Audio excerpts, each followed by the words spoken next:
For over 20 years, the United States government denied this program existed, not because it was a rumor, but because the documents were classified. This was not a theory, it was not speculation, it was called Project MKUltra, and it was real. In the early 1950s, the Cold War was intensifying. The United States believed that rival nations, particularly the Soviet Union and China, were developing psychological warfare techniques, methods to control behavior, extract information, and break human resistance. In response, the CIA authorized a secret research program in 1953, approved by CIA Director Allen Dulles. Its purpose was simple on paper: to investigate methods of controlling human behavior. The program was named MKUltra. According to declassified CIA files, MKUltra was not one experiment, but over 150 sub-projects carried out across universities, hospitals, military facilities, and prisons. Most institutions involved had no idea the CIA was funding the research. The most documented MKUltra experiments involved psychoactive drugs,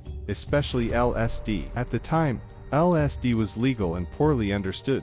CIA documents confirm that civilians were dosed without consent. Patients in mental hospitals were exposed repeatedly. Prisoners were offered drugs in exchange for privileges. One operation, known as Operation Midnight Climax, involved CIA-run apartments in San Francisco and New York. According to Senate testimony, individuals were lured into these apartments, secretly drugged, and observed through one-way mirrors. The goal was to determine whether drugs could lower resistance, influence behavior, extract information. Internal reports later admitted the results were inconsistent and dangerous. One name appears repeatedly in declassified records: Frank Olson. Olson was a U.S. Army biochemist working with the CIA. In 1953, without his knowledge, Olson was given LSD during a meeting. Days later, witnesses reported he became paranoid, distressed, and unstable. 9 days after the dose, Olson fell from a hotel window in New York City. The CIA ruled it a suicide. In 1975, President Gerald Ford formally apologized to Olson's family after the CIA admitted its role.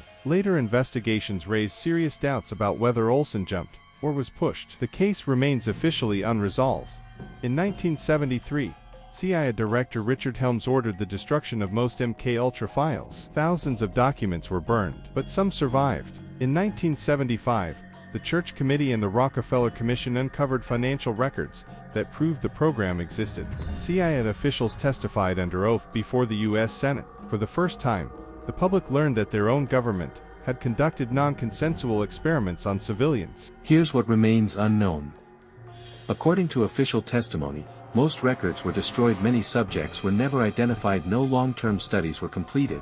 One surviving CIA memo includes a line that was never redacted: long-term effects cannot be reliably determined.